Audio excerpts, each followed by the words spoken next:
அருள் பெரும் ஜோதி அருள் பெரும் ஜோதி தனி பெரும் கருணை அருள் பெரும் ஜோதி. நான் இன்னைக்கு பிறப்பும் பிறப்பின் பொறுப்புங்கிற தலைப்பை பற்றி பேச போகிறேன். பிறப்பென்றால் என்னவென்று பலருக்கும் கேள்வி உண்டு. ஆனால் நான் அறிந்த தத்துவமோ என் முன்னோர் கூறும் கதையில் உண்டு. என் முன்னோர் எம்மிடத்தில் நான் அவரிடம் கேட்டேன், ஒருவன் ஏன் பிறக்கிறான், இந்த பிரபஞ்சத்தின் துவக்கத்தின் காரணம் என்னவென்று. அவர் கூறினார், இறைவன் ஒரு நாள் சந்தேகம் கொண்டானாம், தான் ஏன் தோன்றினேன், இத்தோன்றுதலின் காரணம் என்ன, நான் என்னை எவ்வாறு அறிந்து கொள்வேன் என்று கேள்வி எழுப்பினானாம். அதற்கு விடை தீர்க்க அவன் பஞ்சபூதங்களை அடக்கி பூலோகத்தை உருவாக்கினான். அவன் பரமாத்மனாவான், அதாவது அருள் ஜோதி. அந்த ஜோதி பெரும் ஜோதியாகும். பரம் என்றால் பெரும் என்னும் பொருள் கொண்டது. அந்த ஜோதியை சிறு சிறு துளிகளாக பிரித்து பூலோகத்திற்கு அனுப்பினானாம். அந்த பூலோக வஸ்துவே நாம் அடைந்திருக்கும் இந்த மானுட ஆடையாகும். நாம் அனைவரும் அறிவோம், 1 6 அறிவு வரை உண்டு. ஆனால் மானுடர்களை விட 1 5 அறிவே சிறந்தது என்று இக்காலத்திற்கு சமர்ப்பணமாகும். காரணம் என்னவென்றால், சிங்கமானது வேட்டையாடி உணவுண்ணும். நாம் அனைவரும் அறிவோம், அசைவம் உண்ணக்கூடாது. ஏனெனில் ஒரு உயிரினை பறிப்பது தவறன்று. ஏனெனில் அதற்கும் வாழும் சுதந்திரம் உண்டு, அதற்கென்றும் தனி மகத்துவம் உண்டு, அதுவும் தன் மகத்துவத்தை வெளிப்படுத்தும் அதிகாரம் உண்டு என்பதை அறிவோம். அவ்வாறு இருக்கிலே சிங்கமானது வேட்டையாடி உணவுண்கிறது. அந்த உணவு தன் பசிக்கும் பொழுதே வேட்டையாடுகிறது. தன் பசியானது நிரம்பிய பின் ஒரு மான் அதற்கு அருகே சென்றால் அது உணவுண்ணாது, வேட்டையும் ஆடாது. ஆனால் மானிடர்கள் நாமோ, கோழியா, ஐயோ அதுவா இதுவா, பசி போயிற்று, மறுபடி பசி வருது, சாப்பிடலாம் என்று உணவினை மேலும் மேலும் எடுத்துக்கொண்டே இருக்கிறோம். அதனின் விதிமுறைகளை அறியவே நாம் மறுக்கிறோம். காகங்கள் தன் உணவினை தன் கூட்டத்துடன் பகிர்ந்து உண்ணுமாம். மானுடர்கள் எமக்கு கிட்டினால் போதும் என்று எண்ணம் கொண்டவர்கள். சிறு சிறு எறும்புகள் அனைத்தும் ஒன்றாய் இணைந்து அதற்கு வேண்டியதை ஒன்றாய் செயல்பட்டு பெற்றுக்கொள்ளும். ஆனால் இங்குனோ தனி மனிதனே அனைத்தும் பெற வேண்டும் என்று கருத்துகள் எழுகிறது. பறவைகள் கூட்டமாய் வட்டமிட்டு பறக்கும், ஏனென்றில் தனித்திருந்தால் தோல்வியை சந்திக்கும் என்று. ஆனால் மானுடர்களுக்கு ஒரு அற்புத குணம் உண்டு. ஒருவன் இக்காலத்திற்கு ஏற்றவாறு கூற வேண்டும் என்றால், ஒருத்தன் எப்பொழுது தனிமையில் உள்ளானோ, அதாவது அமைதியான நிலையில் உள்ளானோ, அப்பொழுதே அவனை அறிந்து கொள்ள இயலும். காணும் அனைத்தும் ஒரு மாயையே, விளையாடும் விளையாட்டாகும். நாம் அனைவரும் அந்த அருள் ஜோதியின் கைப்பாவைகள். அவர்கள் கூறுவதற்கிணையாக நடனம் ஆடுபவர்கள் நாம். அந்த நடனத்தின் அதர்மம் தர்மம் என்று 2 பாகங்கள் உண்டு. தர்மம் என்றால் ஒருவர் மற்றொருக்கு செய்யும் நன்மையாகும். தனக்குள் இருப்பதை பகிர்ந்து கொள்வது, எந்தவித எதிர்பார்ப்பும் இல்லாமல் செய்வது தர்மமாகும். ஆனால் இப்பொழுது இதை செய்தால் இப்பலனை பெறலாம், இதை செய்தால் புகழ் பெறலாம், இதை செய்தால் செல்வம் பெறலாம் என்று செயல்கிறார்கள். அனைவரும் செல்வத்தின் மீது மோகம் கொள்ளக்கூடாது. ஏனெனில் ஒரு ஆத்மாவிலிருந்து தோன்றி நாம் வேறு வேறு உடல்களில் வசித்தாலும் சகோதர சகோதரியர்களால்தானே வாழ வேண்டும். அவ்வாறு இருக்கையிலே மற்றோருக்கு நாம் ஏன் தீங்கினை இழைக்க வேண்டும், அதை பற்றி நாம் ஏன் கற்பனை செய்து பார்க்க வேண்டும்? இதை பற்றி தாங்கள் எப்பேதேனும் சிந்தித்ததுண்டோ? அனைவரும் நன்கு அறிந்து கொள்ளுங்கள், ஒருவர் மற்றோருக்கு என்றும் தீங்கினை எண்ணக்கூடாது, நன்மையே எண்ண வேண்டும். ஆம், அவன் எமக்கு தீமை செய்தால் நானும் அவனுக்கு தீமை செய்வேன் என்று கூறுகிறோம். அவன் அறியாமையில் மூழ்கியவனாவான். அறியாமையில் மூழ்கியவனிடம் நாமும் நம் அறியாமையை வெளிப்படுத்தத்தான் வேண்டுமா? நாம் பக்குவம் அடைந்த குழுவினர். அவ்வாறு இருக்கையிலே அறியாமையில் மூழ்கியவன் தவறிழைத்தானே என்று கூறி நாமும் அவனை பழிவாங்கும் உணர்வுடன் அதே தவறை அழைக்கின்றோமே, அது சரியான விதைதானா? இதை பற்றி தாங்கள் எப்பேதேனும் சிந்தித்ததுண்டோ? நன்கறிந்து கொள்ளுங்கள், இவ்வுலகத்தில் கர்மம் என்று ஒன்று உள்ளது. அதாவது ஒருவன் ஆற்றிய செயல் அவன் மீண்டும் அதற்கான பலனையே பெறுவான் என்பதாகும். நான் ஒருவேளை ஒருவனை மனதார் காயப்படுத்தி விட்டு அதை பற்றி நான் அறிய மாட்டேன்.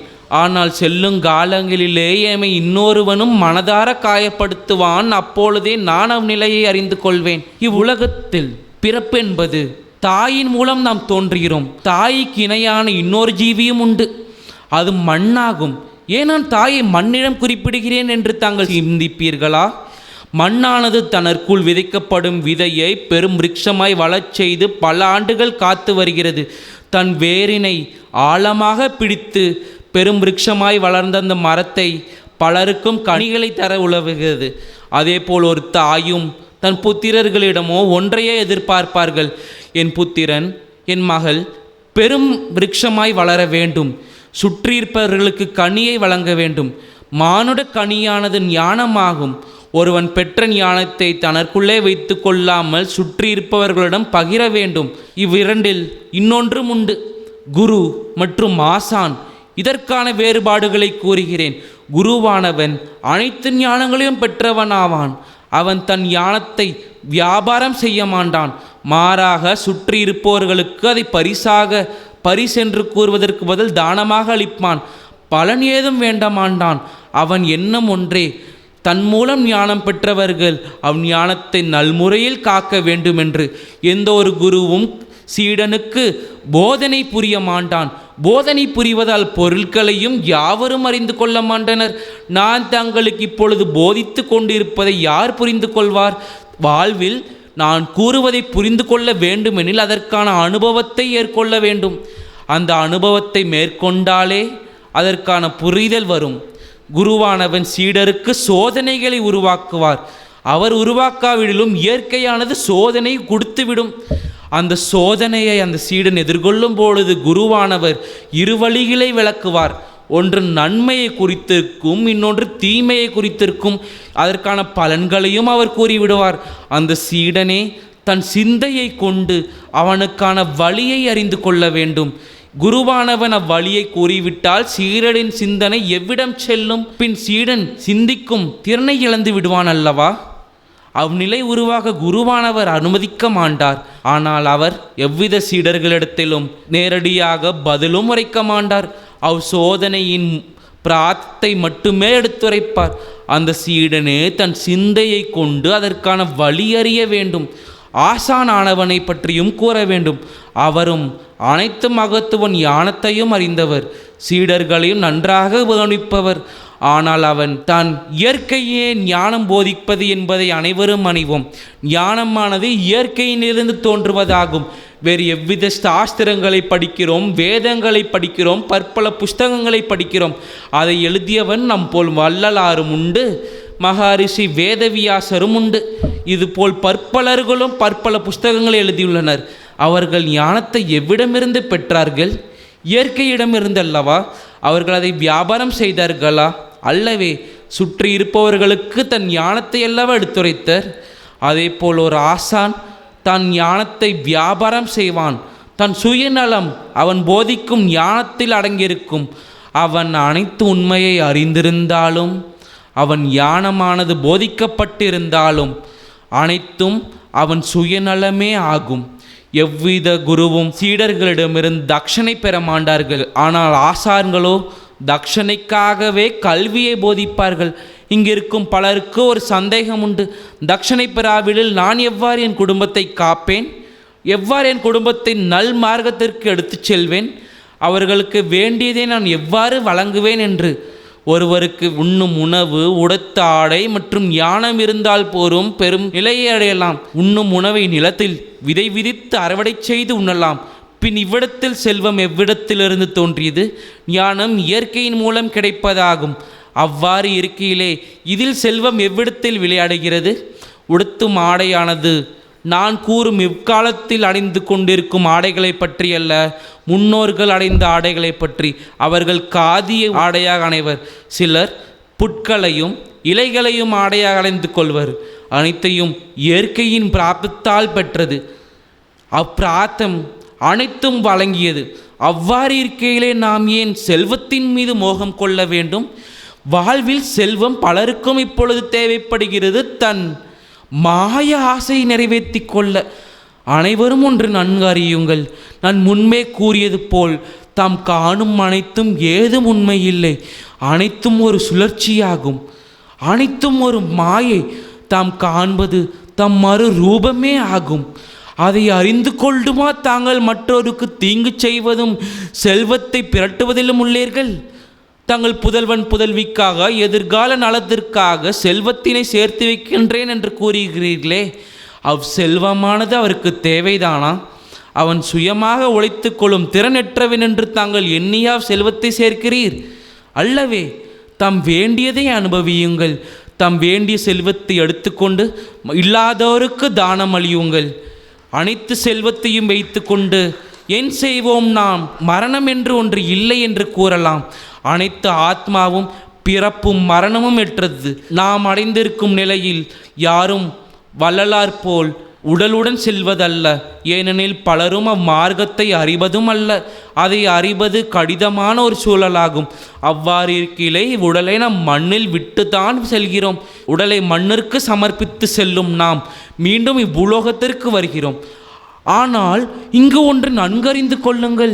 நாம் உடலை மண்ணில் விட்டு செல்லும் போது ஏன் உடலை நாம் எடுத்து செல்வதில்லை? ஆம், நாம் கடும் பாடுபட்டு சம்பாதித்த செல்வங்களை ஏன் விட்டு செல்கிறோம்? பலருக்கும் தீங்கு செய்தோமே, அதையே நாம் கண்டு கொள்ள மாட்டுகிறோம். புண்ணியத்தை நாம் எடுத்துக்கொள்வது இரு விஷயங்களே. நாம் ஒருவருக்கு செய்த நன்மையின் பலன் மற்றும் தீமையின் வழிபாடு. அதாவது பிறவியில் அது நிறைவேறாவிடிலும் வெறுக்கும் பிறவியில் ஒருவன் அதை நிச்சயம் எதிர்கொள்ளத்தான் வேண்டும். அவன் செய்த பாவத்திற்கான தண்டனை அவன் மேற்கொள்ளவிருக்கும் பிறவியில் குறிக்கப்படுகிறது. ஆம், ஒருவன் நற்செயல்களை மட்டும் புரிந்து வாழ்ந்தால் அவன் வேதனையில் இருந்தாலும், செல்வமெற்று சிறு குடிசையில் இப்பிறவியில் வாழ்ந்தாலும், அனைவரும் ஒன்றை நன்கறிந்து கொள்ளுங்கள். அவன் எதிர்காலமானது சிறக்கும் என்பது ஐயமில்லை. ஆம், தீய வழியில் சென்றால் அனைத்தையும் நாம் எளிதாக பெற்றுவிடலாம். ஆனால் அது எத்தனை காலாண்டுகளுக்கு நீடிக்கும்? நாம் கடித முயற்சியுடன் மேற்கொள்ள வேண்டும். ஏதும் எளிதாக கிட்டிவிடாது. பெரும் ஞானமாகட்டும், பெரும் செல்வமாகட்டும், பெரும் மரியாதை மதிப்பாகட்டும் நற்முயரில் கிட்ட வேண்டும். கடும் வேதனை தோன்றும் நாம் மேற்கொள்ளும் நற்பாதையிலே அதை எண்ணி இறைவன் மீதோ குறை கூறிவிடக்கூடாது. அது பலமூர்த்துக்கு வலுவூட்டுவதாகும். ஏனெனில் ஒருவன் பலம் பெற வேண்டுமெனில் அதற்கான பயிற்சியை அவன் மேற்கொள்ளத்தான் வேண்டும். அனைத்தும் எளிதாக கிட்டிவிடாதல்லவா? அவன் மேற்கொள்ளும் ஒவ்வொரு வேதனையும், அவன் மேற்கொள்ளும் ஒவ்வொரு சோதனையும் அவனுக்கு அது பாடமாக மாறும், பலமாகவும் மாறும். அந்த பலமே அவன் மரணம் வரை அவனுக்கு நீட்டி நிலைக்கும். அவன் பெற்ற செல்வங்களும் மதிப்பும் மரியாதையும் ஆட்சி அரியணையும். சுயநல வழியில் சென்றவன் இறுதி வரை அரசாள்வானா? இறுதி வரை சபையில் அமருவானா? இல்லை, சிறிது காலத்திற்கே அது கிட்டும். அதை இழந்த பின் அவன் மண்ணுடன் செல்வான். இதை இழந்தேன், ஏன் இழந்தேன் என்று அங்கும் இங்கும் அலைந்து திரிவான் அமைதியற்று. அவன் நல்வழியில் சேர்ந்திருந்தால் அவன் அந்த அமைதியை இழந்திருப்பானா? அல்லவே, அவனுக்குள் அந்த அமைதியானது என்றென்றும் தோற்றுவித்திருக்கும் அல்லவா? அமைதியை எவ்வாறு பெற வேண்டும்? ஒருவன் அனைத்து ஆசைகளுடனும் பந்தமுடையவன் ஆவான். இது வேண்டும், அது வேண்டும், சுகம் துக்கம் அனைத்திலும் பங்கேற்றவன். முக்கியமாக குடும்பத்திலிருந்து, அது அனைத்து பந்தத்திலும் இருந்து ஒருவன் முற்றிலும் வெளிவருவதாலும் அமைதியை பெற இயலாது, வெளிவராக இருப்பதாலும் அமைதியை பெற இயலாது. அவன் தன்னிலை அறிந்து கொள்ள வேண்டும். அனைத்து ஆசையும் உண்மையல்ல, அது அனைத்தும் மாயையின் வெளிப்பாடு என்பதை உணர வேண்டும். இது அனைத்தும் நம் கண்களால் காண்பது அனைத்தும் உண்மையல்ல, நம் பெரும் ஞானமே உண்மை என்பதை அறிந்து கொள்ள வேண்டும். எதன் மீதும் மோகம் கொள்ளக்கூடாது. அவ்வாறு அவன் மோகம் கொள்ளாமல் செயலாற்றினானே ஆனால் அவன் எந்தவித கற்பனையாலும் சிறைப்பிடிக்கப்படாமல் இருந்து, அவன் எந்தவித கடமையில் இருந்தும் விடுபடாமல் இருந்தால் அமைதியானது தோற்றுவிக்கும். அந்த அமைதியின் மூலம் அவன் எதை பிரார்த்தம் பெறுவான்? தனித்து அமர்வதால் அனைத்தும் கிட்டிவிடாது, அனைவரும் சுற்றி இருப்பதாலும் அனைத்தும் கிட்டிவிடாது. இரண்டையும் சரிசமமாக அவன் வியாபிக்க வேண்டும். அனைத்தும் அறிந்த நான் பூலோகத்தை விட்டு செல்கிறேன், வனம் சென்று தவம் இருக்கிறேன், வள்ளலாரிடம் சரணடைகிறேன், அவ்முனிவரை சென்று தேடுகிறேன், இம்முறைவனை சென்று தேடுகிறேன் என்றார்களே, அது உண்மைதானா? தமக்கென்று ஒரு வாழ்வுண்டு, அனைத்தும் அறிந்த ஞாம் அந்த ஞானத்தை பெற்று சுற்றியிருப்பவர்களுக்கு வழங்க வேண்டாம் அல்லவா? அவ்வாறு இருக்கையிலே ஏன் பூலோக பந்தத்திலிருந்து விடுபடுகிறீர்? நான் அறிந்த ஒரு உண்மை சம்பவம் இது. சிறு பிராயத்திலே எவ்விதம் இருந்து தோன்றிய ஒளி என்பதை அறியேன். இவ்ஞானமும் நான் பேச்சும் எவ்விடத்திலிருந்து தோன்றியது என்பதை அறியேன். அனைத்தும் பெற்றுவிட்டேனே, நான் அழைத்தும் அடைந்து விட்டேனே என்று ஆணவத்துடன் இருந்தேன். குடும்பத்தை நான் அவமதித்தேன். காரணம், எமக்கினை இங்கு யாரும் இல்லை என்று. ஆனால் இறைவன் எமக்கு ஒன்றை புகுத்தி விட்டார். தாமே பெரியவன் என்று தாம் எவ்வாறு கூறிக்கொள்ளலாம்? அனைத்து ஆத்மாவும், அதாவது அனைத்து உடலில் இருக்கும் அருள் ஜோதியும் ஒவ்வொரு தனித்துவ குணம் கொண்டது. அனைத்தும் அது அறிந்து கொள்வதற்கே. ஆம், ஒருவனால் அகிலத்தில் இருக்கும் அனைத்து ஞானங்களையும் பெற இயலுமா? ஒரே நிமிடத்தில் அகிலத்தையே அளந்துவிட இயலுமா? இயலாதல்லவா? அதற்கென்றே பற்பல ஆத்மாக்களாக பிரிக்கப்பட்டுள்ளது. ஒவ்வொரு ஆத்மாவும் ஒவ்வொரு செயல்களை அறிய வேண்டும். அந்த ஒவ்வொரு செயல்களும் அவன் அறிந்த பின் அனைத்து ஆத்மாக்களும் ஒன்றிணைந்து தன் வாழ்வின் மகத்துவத்தை அடையுமாம். நான் கண்ட கனவொன்று. நீரின் பிரபாகத்தில் நீதி கொண்டிருக்கும் மீனானது ஆனந்தத்துடன் இருந்தது. தன் குடும்பத்தாருடனும் முற்றார் உறவினரும் இருந்தது. ஆனால் அங்கு படகோட்டில் சென்றோலும் மீன் பிடிப்பவன் அந்த கடலில் வலை வீசி மீனை கடலில் இருந்து எடுத்தானாம். இதை கூறுவது சரியா தவறா என்பதை நான் அறியேன். அந்த மீனும் துடிதுடித்து தன் வாழ்வின் இன்னொரு பிறவி எடுத்து துவங்கியதாம். அதே போல் ஒரு மருத்துவமனையில் ஒருவன் காற்றின்றி மரணித்தானாம். அதாவது இதனின் மகத்துவம் என்ன? நாம் செய்வது ஒரு மானுடன் இன்னொரு ஜீவிக்கு செய்யும் தவறை இறைவன் அந்த மானுடனுக்கு அளிக்கிறான்.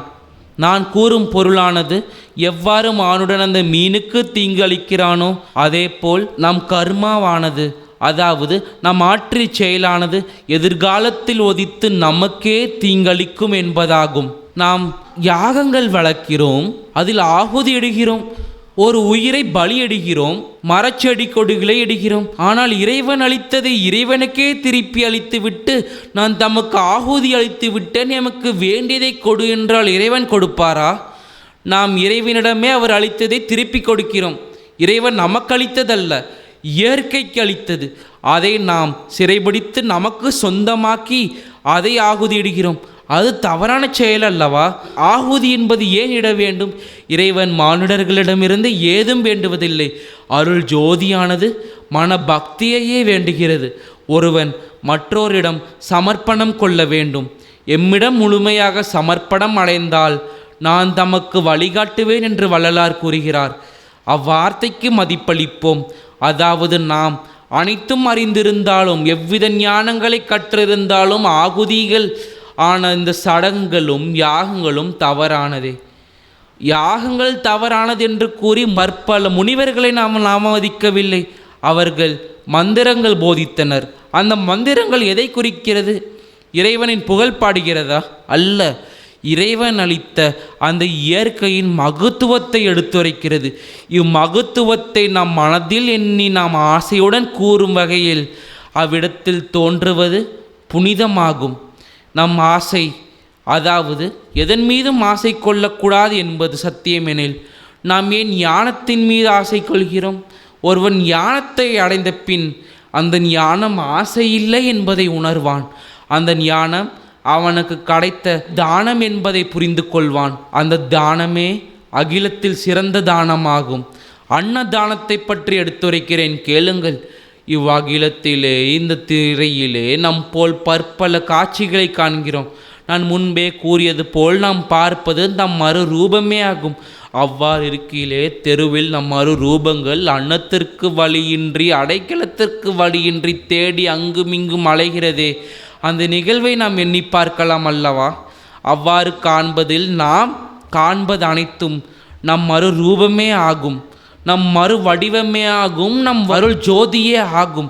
அந்த ஜோதியினை வேதனையில் தள்ளி நாம் ஐயோ பாவம் என்று கடந்து செல்கிறோம். நாம் ஏன் அவ்விடத்தில் அனைத்தும் உள்ள நாம் ஏன் அதற்கு பங்கிடக்கூடாது என்பதை யோசிக்க மறுக்கிறோம்? நாம் அதற்கு பங்கிட்டால் நமக்கு என்ன நிகழும்? நாம் எதையும் இழந்து விடுவோமா? நம் மறுரூபத்திற்கே இல்லாததோரை அளிக்கிறோம், இழந்ததை நாம் பெறுவோம். அதாவது எவ்விதத்தில் நாம் இழந்ததை பெறுவோம்? நான் எமக்குள் இருக்கும் செல்வத்தினை என் மித்திரனின் மருத்துவ செலவுக்கு உதவினேன். என் கையில் எதுமின்றி நின்றேன். அவ்விடத்திலே எமை இறைவன் கைவிட்டு விடுவாரா? இல்லை. நான் செல்லும் வகையிலே ஒருவரை கண்டேன். அவர் தாம் பசியுடன் உள்ளாய் வந்து என்னுடன் உட்கார்ந்து அன்னமுண்டு என்று கூறினார். இது உண்மை சம்பவமே. அவ்விடத்திற்கு சென்று அன்னமுண்டு என் பசியாறினேன். போக்குவரத்தில் என் பையில் 10 ரூபாய் இருந்தது. அது என் வீட்டு வரை எம்மை அழைத்து சென்றது. நான் அனைத்தையும் இழந்த பின் இறைவன் எமக்கு அன்னத்தையும் அளித்தார், என் பயணத்திற்கு தேவையான உபகாரத்தையும் செய்தார். ஆகையால் பூலோகத்தில் இழப்பது ஏதும் இல்லை. நாம் தியாகம் செய்ய வேண்டிய விஷயங்களை அறிய வேண்டும். இது நம் வாழ்வின் முக்கிய பொறுப்புகளாகும். எதன் மீதும் ஆணவம் கொள்ளக்கூடாது. ஏனெனில் ஆணவமானது தோன்றியது, ஆனால் நம் வாழ்வின் சுகத்தை அது அளித்துவிடும்.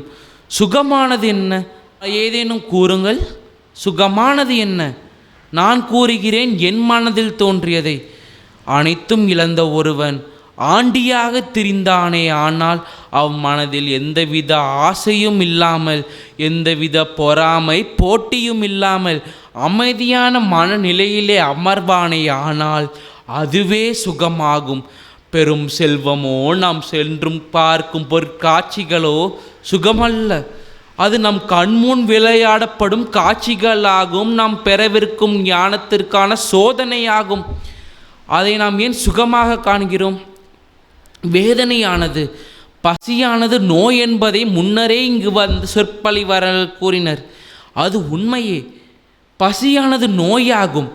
ஒருவன் வாழ்வில் பசியற்று வாழ்ந்தவர்களும் உண்டு. அவர்கள் சூரியன் ஒளியும் இயற்கை காற்றையும் வைற்றே வாழ்ந்தார். அவ்நிலையை எவர் அடைதர்? நம்போல் அவர்களும் மானுடர்கள் தானே. அவர்கள் எவ்வாறு அந்த பிராப்தம் பெற்றர்? இதற்கான விடை எளிது. அவர்கள் பிராப்தம் பெற்றதின் காரணம் அனைத்தும் இந்த இயற்கையே என்பது உணர்ந்தனர். இயற்கையே நமக்கு உடல் அளித்தது. அதாவது நம் உடல் பஞ்சபூதத்தால் ஆனதாகும்.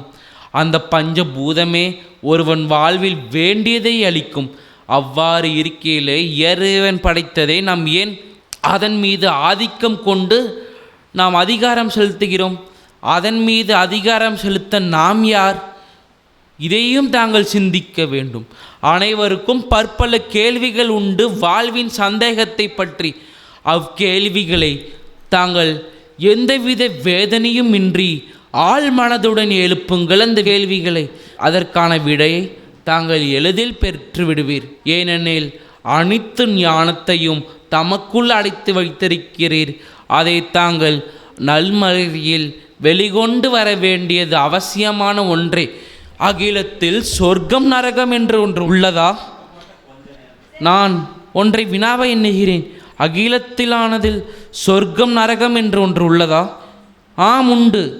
நரகமானது இந்த பூமியாகும். நாமையே அறிந்து கொள்ளாமல் மீண்டும் மீண்டும் பிறப்பெடுக்கிறோமே, அது நரகமாகும். ஒருவனுக்கு அளிக்கப்பட்ட வாழ்வில் அவன் பெறும் சோதனைகள் மூலம் வாழ்வின் மகத்துவத்தை அறிந்து கொள்ள வேண்டும். இறைச்சேவை உயர்ச்சேவை என்பதை புரிந்து கொள்ள வேண்டும். அவ்நிலையில் அனைத்தும் அமைதியின் மூலம் பெறுவதே. மானுடர்கள் ஆசை வெறும் கற்பனையே. வாழ்வும் நாம் காணும் காட்சிகள் அனைத்தும் நம் உடலிற்கு பலமாய் வலுவூட்டுவதே என்பதை உணர வேண்டும்.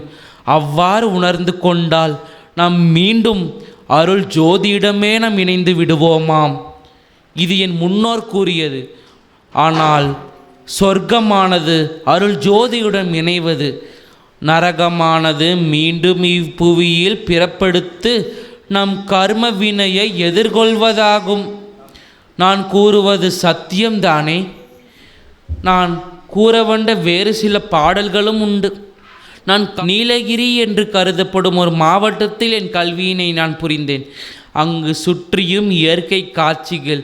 அங்கும் இருக்கும் அவர்களோ அவர்களது வனவாசிகளை பற்றி நான் ஒன்றை எடுத்துரைக்கிறேன். வனவாசிகள் என்று மற்றவர்களை தாழ்த்துகிறோமே, அவ்விடத்தில் உண்மையில் நாம் நம்மையே தாழ்த்தி கொள்கின்றோம் ஏன் என்று உணர்வதில்லை. வனவாசிகள் ஆனவர்கள் அதாவது இயற்கையுடன் இணைந்தவர்களாவர், இயற்கை வழியில் அனைத்தும் செய்பவர்களாவர். அவ்வாறு இருக்கையிலே இயற்கை வழியில் நடந்து இயற்கை மகத்துவத்தை எடுத்துக்கொண்டு இயற்கை மருத்துவத்தையும் பகிர்ந்து கொண்டு வாழும் அவர்களை வனவாசிகள் என்று ஏன் ஒத்தி வைக்கிறோம்? ஏனெனில் நாம் அவருக்கு குறைவானவராவர். நாம் அறிந்து கொள்கிறோம் நாமே அவர்களை விட உயர்ந்த நிலையில் உள்ளோம், நாம் அவர்களுக்கு மீது ஆதிக்கம் செலுத்தலாம் என்று. உண்மையில் அவர்கள் மீது நாம் ஆதிக்கம் செலுத்துகிறோமா அல்லது நம் அறியாமையை வெளிப்படுத்துகிறோமா? நான் வாழ்வில் பெற்ற கல்வி ஒரு குருவின் மூலமாகும். அவருக்காக நான் எழுதிய ஒரு பாடல். அன்பு குருவே, நீ இருந்த எமதருகில் நாடோடினோம், அன்பை நிலைநாட்டி பாசத்தை பரிமாறினோம், பசியற்ற வயிற்றை பசியாற்ற பயிர்களை நலம் நட்டோம், மரணம் நெருங்கையில் அதை கண்டு புன்னகைத்தோம், காலங்கள் கடந்தோடன் நாம் பிரிந்தோம், என் சிந்தையில் நற்செயலை சிந்திக்க வழிவகுத்த குருவே நீ எங்குள்ளாய், என்றென்றும் என் மனதில் நீ உள்ளாய். இந்த பாடலானது ஒரு சீடன் வாழ்வில் பெறும் ஞானத்தினை குறிப்பிடுகிறது, குருவிடம் வாழும் வாழ்வினை குறிப்பிடுகிறது. குருதேவா, நீ இருந்த எம்மதருகில் நாடோடினோம் என் பொருள், நான் தம்முடன் இணைந்திருக்கும் பொழுது அங்குமிங்கும் சுற்றி திரிந்து நாடை நாம் கண்டறிந்தோம் ஆனது பொருளாகும்.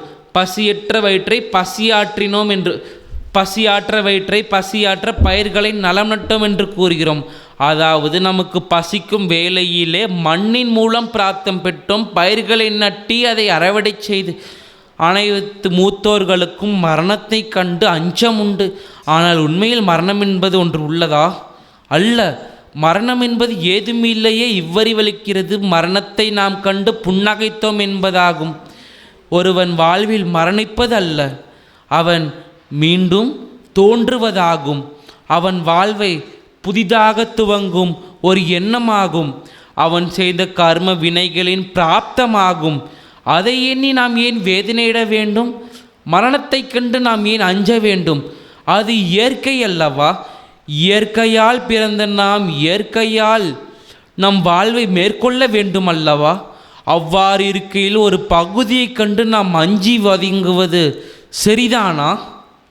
தாங்கள் இதை பற்றி தங்களிடமே கேள்வி எழுப்பது உண்டா? நான் வயதாகி விட்டேனே, என் புத்திரர்களை யார் கண்டு கொள்வார்? என் மகனுக்கோ உடல்நலம் குறைவானது, அவனுக்கோ திருமணமாகவில்லை, எமக்கோ வயோதிகத்தை எட்டிவிட்டது. இனி அவனை யார் காப்பார்? இவ்கேள்வி சில மூத்தோர்களுக்கு எழுவது அவசியமான ஒன்றாகிறது. அப்பொழுது ஒன்றை அவர்கள் அறிந்து கொள்ளவில்லை என்பது உண்மை. அவர்கள் என்ன அறிந்து கொள்ளவில்லை? நான் கூறுகிறேன். அவர்கள் அனைத்தும் நானே என் புத்திரனுக்கு வழங்குகிறேன் என்று கூறுவதை விடுத்து, அனைத்தும் அந்த அருள் ஜோதியின் மூலம் வழங்கப்படுவது என்பது ஏன் யாரும் கூறுவதில்லை? அனைத்தும் வழங்குவது அந்த அருள் ஜோதியே என்று ஏன் யாரும் கூறுவதில்லை? அனைத்தும் நானே வழங்குவேன் என்று ஏன் கூறுகிறீர்? அவ்வாறு தாங்கள் கூறாவிடில் தம் புறு வாழ்விற்கான பாதையை ஆனந்தத்துடன் தீர்மானித்திருப்பீர்கள் அல்லவா? எவ்வித வேதனையும் அல்ல. அனைவரும் ஒரு நாளில் பற்பல சுகத்தையும் துக்கத்தையும் காண்கிறோம். நம் உடலில் அனைத்தும் முழுமை அடைந்த பின் மேலும் காண இடமில்லை. அவ்விடத்திலே நாம் பெற்ற சுகமானதும் துக்கமானதும் இரண்டையும் சமமாக வியாபிக்க வேண்டும். இறுதியில் அனைத்தும் எண்ணி கண்ணீர் விடுத்து நம்மை விட்டு அதை விலகிச் செல்ல வைக்க வேண்டும். ஏனெனில் நாம் வெறுக்கும் அடுத்த நாளில் புதித சுகத்தையும் புதித துக்கத்தையும் புதித சோதனையும் புதித முயற்சியும் மேற்கொள்வோம். அப்பொழுது பழமையான எண்ணங்களை கொண்டு நாம் ஏன் புதிதாய் நாம் வெறுக்க வேண்டும்? புதிதாக நமக்கு அளிக்கப்படும் ஞானத்தையும் சோதனையையும் நாம் ஏன் தவிர்க்க வேண்டும்? ஆகையால் ஒரு நாள் முடிவானது. ஒருவன் வாழ்வில் அவன் அந்நாளில் பெற்ற சுகம் துக்கம் அனைத்தும் தியாகம் செய்து அவன் மேற்கொள்ளவிருக்கும் அடுத்த நாளுக்கு சித்தமாகுவதாகும். அவன் அடுத்த நாளில் புதிதாக அனைத்தையும் பெறுவான். புதித ஞானம், புதித எண்ணம், புதித தோற்றுமையாகும். இவ் அனைத்தும் அவன் பெற வேண்டுமெனில் அவன் அந்நாளில் பெற்றது தியாகம் செய்ய வேண்டியது அவசியமானதல்லவா? உதாரணம் இக்காலத்தில் கூறுமானால், நாம் செல்லும் வாகனத்திற்கு பெட்ரோல் டீசலை அளிக்கிறோம். அவ்வாறு அளித்து கொண்டு ஏன் நம்மால் ஒரே நேரத்தில் ஒரு வருடத்திற்கான பெட்ரோல் டீசலை போடுவதில்லை? ஏனெனில் அதால் தாக்கு பிடிக்க இயலாது என்பது உண்மையாகும். அது தீர்ந்த பின்பே நாம் அடுத்த நாளிற்கான பெட்ரோலும் டீசலும் போட வேண்டும். அதேபோல் மானுட வாழ்வும் ஆகும். ஒருவன் ஒரு நாளில் பெற்ற ஞானமும் அவன் சந்தித்த சோதனை வேதனையும் இறைப்பாதையிடம் தியாகம் செய்து மேற்கொள்ளவிருக்கும் நாளை புதித எண்ணத்துடன் தோற்றுவிக்க வேண்டும். நாம் ஒன்றை அனைவரும் அறிந்து கொள்ள வேண்டும். தாயானவன் நாம் பிறந்தவுடன் ஆனந்த கண்ணீர் வடிப்பார். ஆனந்த கண்ணீரானது எதை குறிக்கிறது? இதை பற்றி தங்களுக்குள்ளே கேள்வி எழுப்பி பாருங்கள். மூலம் நம் 10 மாதங்கள் கடித பணியற்றி இப்புதல்வன் பாக்கியம் பெற்றவமாவோம். இப்புத்திர பாக்கியமோ அல்லது புதல்வி பாக்கியமோ நம் எதிர்காலத்தில் நமக்கு சேவகம் செய்யும் என்று என்பார்களா? அல்ல. நம் மூலம் தோன்றிய உயிர் சுற்றியிருப்போர் அனைத்திற்கும் தீங்கிழைக்காமல் தன்னிலை உணர்ந்து அனைவருக்கும் தானமளிக்க வேண்டும். அதாவது தான் பெறும் ஞானத்தையே தானமளிக்க வேண்டுமென்று வேண்டுபவர்கள். அதுவே தூய்மை அல்லவா? நான் கூறுவது ஒன்றே, பெற்றது ஏதாயினும் சுற்றியிருப்பவர்களிடம் பகிர்ந்து உண்ணுங்கள். தாங்களே அனைத்தும் வைத்து கொண்டு இது எமக்கே சொந்தம் என்று கூறிவிடாதீர்கள். அனைவரும் ஒன்றை எண்ணிக்கொண்டிருக்கின்றனர். வசதியானவர் வாழ்வில் பற்பல சுகங்களையும் வேண்டியதும் பெறுகிறார்கள் என்று. அது உண்மையாகுமா? அல்லவே. அடுத்ததாக எவ்வாறு செல்வம் சம்பாதிக்கலாம், அடுத்தது என்ன புதிதாக வாங்கலாம், என்னென்ன புதிதாக திட்டங்களை தீட்டலாம், எவ்வாறு அனைத்தையும் பெருக்கலாம் என்று தன் சிந்தையை முற்றிலும் அதன் மீதே வைத்திருப்பர். அவர்கள் அமைதியை பற்றி சிந்திப்பதல்ல. வாழ்வில் அனைவருக்கும் தேவை அமைதியான ஒன்றுதானே. ஏன் யாரும் அமைதியை பற்றி சிந்திப்பதில்லை? வாழ்வில் அனைவரும் அமைதியின் நிலை பற்றி சிந்திப்பது அவசியம்தானே. எவ்வாறு அமைதியின் நிலை பற்றி சிந்திப்பது? வாழ்வில் பந்தத்துடன் இணைந்திருந்தோம். குடும்ப கஷ்டங்கள் உண்டு, மேற்கொள்ளும் பணியானது உண்டு. அவ்வாறு இருக்கையிலே இந்நிலையில் நாம் எவ்வாறு அமைதி தேடுவது? வெகு இளைது. அனைத்திற்கும் நாம் இறைவனை தினந்தோறும் பிரார்த்திக்க வேண்டியது அவசியம் என்று கூறினார் ஒரு சொற்பொழிவாளர். ஒரு நாள் 6 முறையாவது இறைவனுக்கு பிரார்த்தனை செய்ய வேண்டும் என்று கூறுகிறார். அந்த பிரார்த்தனையின் போது இறைவனுக்கு பிரார்த்தனை செய்யும் அதே நிலையில் அதே நேரத்தில் தமக்கு தாமே பிரார்த்தனை செய்து கொள்ளுங்கள். அனைத்து வேதனையும் சுக துக்கத்தையும் மறந்து ஏதும் என்ற எண்ணத்துடன் இறைவனை பணியுங்கள். அவரே தாம் பெறும் வேதனைக்கு நல்வழி காமிப்பார். அவ்வேதனை விட்டு வெளிவரலாம். அனைத்தும் நாம் என்று உணர்வதை விடுத்து அனைத்தும் அந்த அருள் ஜோதியின் வழிபாடே என்பதை உணருங்கள். நாம் அனைவரும் சிவபெருமானை பற்றி அறிவோம். சிவமானது ஒரு இறைவன். இறைவனுக்கு ரூபம் உண்டா? அங்கும் இங்குமோ இறைவனுக்கு சிலைகள் உண்டு. இறைவனானவன் ரூபமற்றவன் ஆவான். அவ்வாறு இருக்கையில எவ்வாறு இறைவருக்கு சிலைகள் தோன்றியது? மானுடர்கள் தன் அன்பான கிரதயத்திலே ஒன்றை நிறுத்துவர். இவ்வருள் ஜோனிதியானது இவ்வடிவமே பெற்றிருக்கும் என்று கூறுவர். அவ்விதத்திலே இறைய சிலையானது வடிக்கப்படுகிறது. நாம் பக்கத்து தெருவில் இருக்கும் சிவன் கோவிலுக்கு சென்றால் ஒரு ரூபமும், இவ்விடமிருந்து தூர தேசம் சென்றால் ஒரு ரூபமும் இருக்கும். இரு ரூபங்களும் ஒன்றாக இருக்கும் வாய்ப்பு குறையும். ஏனெனில் ஒரு மானுடனின் மன கற்பனையே அந்த சிலையாகும். அவ்வாறு இருக்கையிலே ஒருவன் இருவிதமாக சிந்தித்து அவன் கற்பனையில் சிலையை உருவாக்கினால் அது 2 விதமாகவே வடிக்கப்படும். உண்மையில் இறைவன் ரூபமற்றவர் ஆவார். அவருக்கு எந்தவித ரூபமும் இல்லை. அவரை பணிவது தூயமை மனதுடன் இருக்க வேண்டும். பெரும் தவறிழைத்த ஒருவன், பெரும் பாவங்களை செய்த ஒருவன், நான் நல்வழி இட்டி விடுவேனா? எம்மை தாங்கள் மன்னித்து விடுவீர்களா? எமக்கு மறு வாய்ப்பினை அளிப்பீர்களா என்று கேட்பர். இறைவன் அதற்கான மார்க்கத்தை கூறுகிறார். அனைவருக்கும் வாழ்வில் திருந்தி வாழும் நிலையானது உருவாகும். தான் செய்த தவறை எப்பொழுது ஒருவன் மனதார எண்ணி இறைவனிடம் மன்னிப்பு வேண்டுகிறானோ அப்பொழுதே அவன் செய்த அனைத்து தவறுகளும் அந்த அருள் ஜோதியால் மன்னிக்கப்படுகிறது என்பதை உணர வேண்டும். ஒருவன் மன்னிப்பை கூறிவிட்டு மீண்டும் மீண்டும் தவறுகளை இழைத்து கொண்டே இருந்தானே ஆனால் அவன் செய்வது தவறென்பது உணர்ந்து ஒவ்வொரு முறையும் நான் தவறளித்து விட்டேன் என்று ஒரு நிமிடம் வருந்தி மீண்டும் அந்த தவறு செய்பவர்களும் உண்டு. அவர்கள் நிலை என்ன? அவர்கள் அந்த அருள் ஜோதி மன்னிப்பாரா? இல்லை. ஆம், மன்னிப்பார். ஆனால் அதற்கென்று ஒரு மார்க்கம் உண்டு. அவர்கள் செய்த தவறுகளை ஒவ்வொரு முறையும் எண்ணி வேதனையிட்டு அருள் ஜோதியை இதை மன்னித்து விடு, அறியாமல் செய்கிறேன் நான், அவ்வாறு கூறுவர். அவ்வாறு இருக்கையிலே இந்த அகிலத்தின் மீது இருக்கும் மோகத்தால் மீண்டும் அந்த தவறினை அவர்கள் செய்கிறார். காரணம் என்ன? வெகு எளிது. ஒரு முறை நாம் தவறை உணர்ந்து விட்டு நம் தவறை உணர்ந்ததை மறந்து விட்டு மோகத்திற்கு அடிமையாகிறோம். அந்த மோகமே நம்மை மீண்டும் தவறளிக்க உதவுகிறது. அந்த மோகத்தை விட்டு நாம் வெளிவர வேண்டும். வாழ்வில் நாம் எதன் மீதும் மோகம் கொள்ளக்கூடாது. எதன் மீதும் ஆசையோ பேராசையோ கொள்ளக்கூடாது. அனைத்தும் அந்த அருள் ஜோதியின் வழிபாடே என்பதை உணர வேண்டும்.